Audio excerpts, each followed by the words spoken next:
В окружном суде Санкт-Петербурга слушалось дело о краже дорогого украшения. На скамье подсудимых Марина Петрова, простая женщина, работавшая горничной в доме состоятельной предпринимательницы. Ей грозил серьезный срок, и казалось, что исход уже предрешен. Прокурор Виталий Соколов уверенно вел обвинения, а судья Ольга Раченко, известная своей жесткостью, не терпела никаких нарушений порядка. Ольга уже 15 лет была прикована к инвалидному креслу после тяжелой аварии. Она много лет пыталась восстановиться, но врачи разных стран признавали, чувствительность ниже пояса утрачена навсегда. Она привыкла не показывать слабость и превратилась в человека, которого в городе уважали и боялись одновременно. Во время заседания в зал тихо вошел маленький мальчик, Илья, сын Марины. Он был в школьной форме, слишком большой для него, и выглядел растерянным, но решительным. Подойдя к центру зала, он громко сказал: «Пожалуйста, отпустите мою маму. Если вы разрешите, я попробую помочь вам снова почувствовать ноги». Зал взорвался смешками. Прокурор усмехнулся, журналисты подняли камеры. Марина рыдала, пытаясь остановить сына, но он не отступал. Судья подняла руку, и смех мгновенно стих. «У тебя 2 минуты.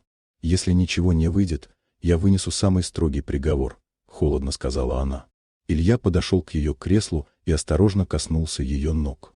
Он не делал ничего необычного, просто надавливал на определенные точки, повторяя, что так учила его бабушка, уверявшая, что тело может проснуться, если знать, куда нажать. Сначала ничего не происходило, и в зале снова послышались смешки. Но вдруг Ольга вздрогнула. В ее ноге появился острый, давно забытый импульс. Она вскрикнула не от страха, а от шока.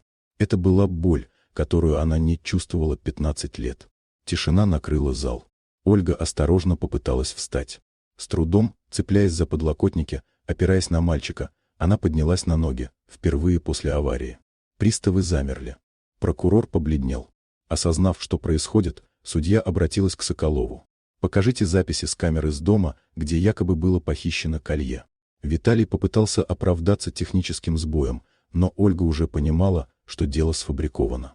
Она громко объявила о немедленном аресте прокурора по подозрению в фальсификации улик и поставлении невиновного человека под удар.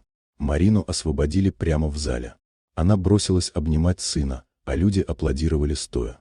С того дня жизнь всех 3 изменилась. Марина смогла открыть собственную пекарню при поддержке суда. Илья получил грант на обучение. А судья Ольга Раченко стала символом не только закона, но и человечности, человеком, который пережил свое возрождение благодаря маленькому мальчику, рискнувшему сделать невозможное.